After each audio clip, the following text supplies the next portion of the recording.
Salut les amis, encore une fois de plus, aujourd'hui nous avons reçu un iPhone XS Max. Donc c'est un téléphone qui ne réagit plus, ça ne démarre plus. Donc nous allons donc faire intervenir la micro-soudure dans ce cas.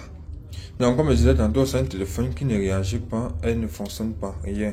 Oui, j'ai déjà ouvert le téléphone parce que j'ai besoin de travailler directement à l'intérieur. Donc ceux qui ne sont pas compétents, ceux qui ne peuvent pas démonter un téléphone, vous n'êtes pas en mesure de le faire. Donc déjà on va tester la puce de charge et la ligne de charge. Regardez simplement, on va brancher. Aucune réaction positive, il a juste une faible valeur de 0,05 ampères. Donc comme vous constatez, je vais débrancher le téléphone. Regardez, si je débranche, la valeur est annulée.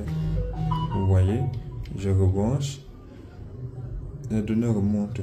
Là, ce n'est pas un souci. On va tout simplement recommencer à travailler.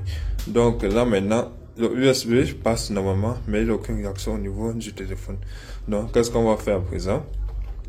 On va utiliser une alimentation stabilisée pour tester directement l'appareil. Donc là, on déconnecte la batterie. On connecte sur une alimentation stabilisée. Je disais tantôt, une alimentation stabilisée, tout est aussi à 0. Vous pouvez le remarquer. On connecte à la place de la batterie. Donc on alimente le téléphone directement.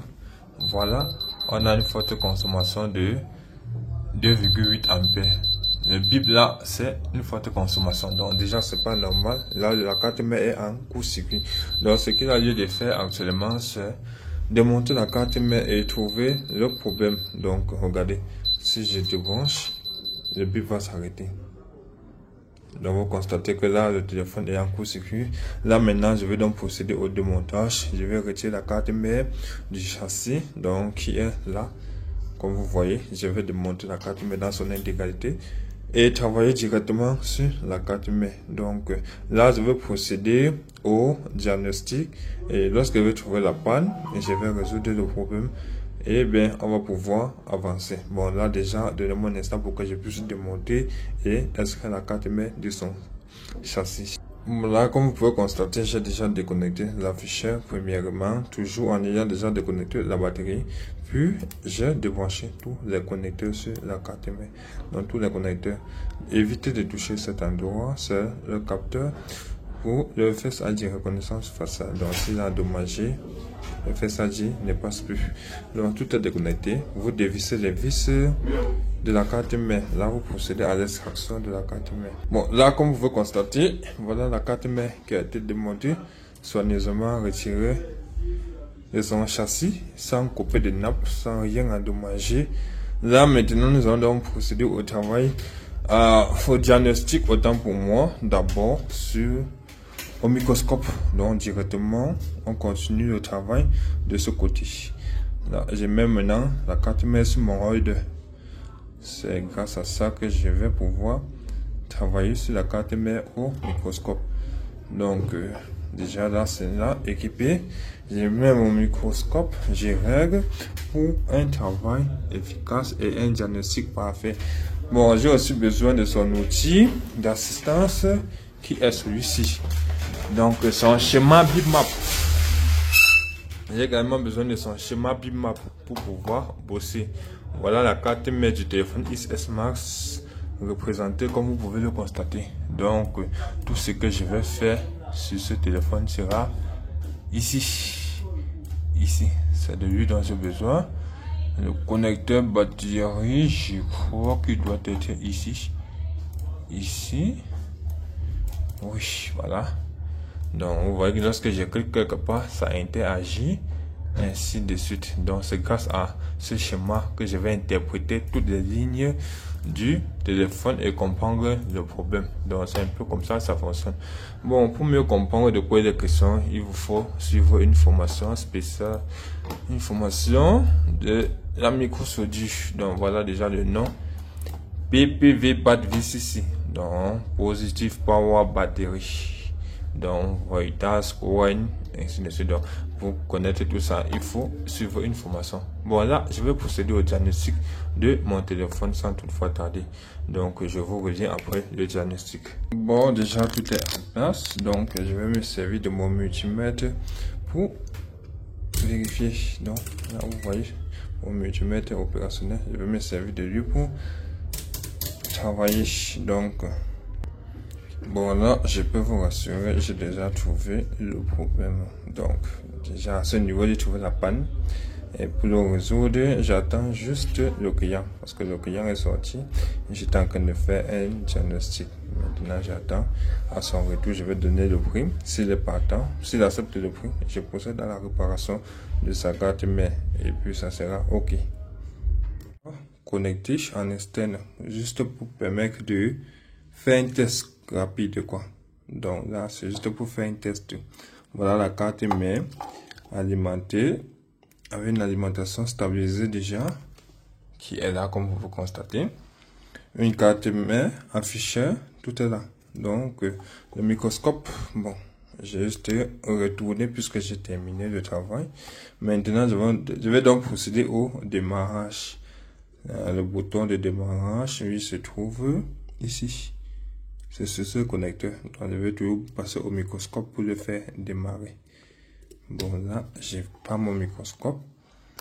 Et je le fais démarrer. Et là, vous pouvez remarquer le démarrage de iPhone. Donc, on va juste retourner la fichier pour vérifier si ça démarre bel et bien. Oups. Voilà le logo Apple qui démarre. Donc, vous pouvez vérifier la consommation sur notre alimentation stabilisée à 2 ampères déjà. Ça veut dire que le téléphone est allumé. Oui, là, c'est opérationnel. Bon, là, c'est pas mon problème. Hein. L'afficheur n'est pas de mon ressort. Le plus important, c'est que le iPhone fonctionne. Donc, le plus important, c'est qu'il fonctionne. L'afficheur, ça, c'est notre problème. Qui n'est pas... Il faut juste remplacer l'afficheur, en fait. Donc, le plus important, c'était de faire fonctionner le téléphone. Le client voulait faire fonctionner son téléphone avec son contenu. Donc, c'est-à-dire quoi, pouvoir récupérer ses données. Là, tout ce qu'il a fait, c'est juste entrer son mot de passe. Donc, comme je disais tantôt, si vous avez aimé la vidéo, abonnez-vous pour ne rien manquer des prochaines vidéos. Je vous ferai des cours supplémentaires dessus. Comme je disais tantôt, les équipements sont là. Des formations sont déjà disponibles à portée de tous. Voilà des équipements de qualité, de précision, des fers à souder, de précision et de qualité. Vous remarquez, une alimentation stabilisée, un power supply, y compris un shot killer. Donc pour tous ceux qui désirent toujours demander un shot killer là, il est là. Une station à air shot, vous connaissez déjà le rôle. Donc tout est parfait. Mon meilleur ami, mon multimètre. Voilà. Lui, c'est la partie la plus cruciale. Ça veut dire qu'on teste les valeurs, on détecte tous les erreurs, les court-circuits et qu'on s'en sait. L'élément le plus utilisé quand même. C'est vrai qu'on parle surtout du microscope, l'alimentation, mais le multimètre a sa place et il est surtout très important. Donc, comme je disais tantôt, j'utilise comme microscope RF4. Donc, c'est très pratique. Donc, tous ceux qui désirent avoir, vous avez déjà le modèle du microscope et tout est constant. Donc, on revient sur notre téléphone. Bon, là, tout ce que je vais faire à présent, c'est juste remonter le téléphone. Celui-ci-là est éteint apparemment. Bon, oui, apparemment il est éteint. Il faut redémarrer de nouveau. Donc, je relance le démarrage. Ah non, ce n'était pas éteint. C'était l'afficheur qui ne répondait pas. Donc, comme vous pouvez le constater, le micro-soudure a été effectué avec succès. Là, maintenant, je vais remonter dans son châssis, donc dans sa coque. Je vais mettre dans la coque en question. Donc, comme je disais tantôt, je vais remonter notre téléphone. En étant, je vais remettre sa carte mère dans son lieu initial, dans son châssis. Et puis, je vais remonter, fermer, visser, tout et comme ça. Et je vais vous montrer le téléphone opérationnel et bien fonctionnel. Donc, je vous reviens encore tout à l'heure. Bon, là, le téléphone est déjà monté, il est en charge. Comme vous pouvez le remarquer, la batterie était extrêmement faible. Sans toutefois tarder, je vais montrer l'utilité d'avoir ce bijou. Donc, cette alimentation stabilisée, je démarre. Et je veux donc contourner cette étape qui me perd en temps et en tout. Je débranche. Je reviens toujours dans mon téléphone. Je débranche le connecteur batterie et je remplace par mon alimentation tout simplement. Donc, je vais alimenter le téléphone par mon alimentation pour mieux finaliser avec la vidéo et passer à autre chose, quoi. Donc, la charge pourra se faire bien après. Voilà. Là, le téléphone est sous alimentation stabilisée. Il suffit juste que je presse le bouton d'allumage et vous voyez, là, c'est nickel. Le logo apparaît à son tour aussi. Bon, le client va devoir changer son afficheur tout simplement. Ça, c'est pas de mon ressort. Lorsque j'ai demandé au client qu'est-ce qui s'était passé sur le téléphone, il m'a dit le téléphone a cessé simplement de fonctionner. Alors, vous convenez avec moi que le téléphone a eu un choc. Donc, ça, ce sont les conséquences d'un choc et bien d'autres problèmes là. Voilà, nous sommes alimentés directement. Vous voyez les fluctuations d'énergie au niveau de l'ampérage. C'est la consommation du téléphone en elle-même. Donc là, il est en train de démarrer. Oui, ça prouve que le téléphone est en cours de démarrage. Là, lorsqu'il va atteindre 2 ampères, nous serons déjà situés carrément au niveau du démarrage. Bon, nous patientons tout simplement. Il prend son temps pour le faire apparemment. Mais ça me pose un problème. Bon, il n'est pas censé durer autant comme ça. Il n'est pas censé durer comme ça. Bon, il n'a pas de chaleur, il n'a pas un problème de température quelque part. Bon, là, il dure un peu trop à mon goût. J'éteins. Et je redémarre de nouveau. Je presse le bouton démarrage.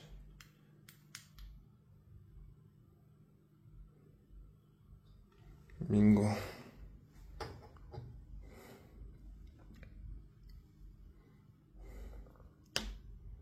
Et puis on patiente.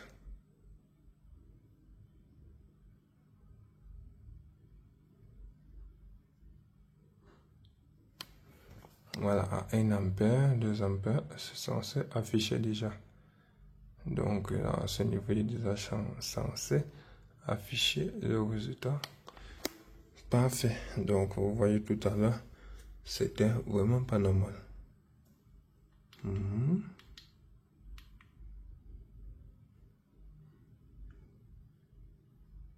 Bon, là, tout simplement, on change l'afficheur et on demande au client d'introduire son code. Bien évidemment, ce n'est pas mon téléphone, donc c'est le client qui a son code. Là, ce n'est pas de mon ressort. Là, je vais tout simplement éteindre le téléphone. Puis, c'est bon. Bref, si vous avez aimé ce travail, cette petite vidéo, n'hésitez pas à me contacter. Donc là, je vais couper et mettre en charge. Donc là, comme je disais tantôt, ça ce sont les merveilles de Microsoft. Un téléphone reçu, mort, inerte, aucune réaction. Le technicien avait déjà dit, pas de solution pour lui. Donc moi j'ai pris et j'ai remis au taquet. Là maintenant, je connecte la batterie, je ferme l'afficheur et je le mets tout simplement à la charge.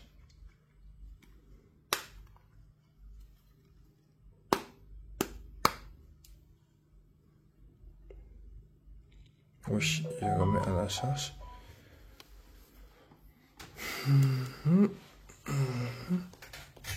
Voilà, et en charge.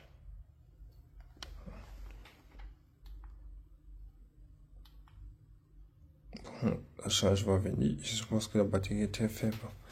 Bon là, si vous avez aimé, abonnez-vous, likez et partagez la vidéo surtout.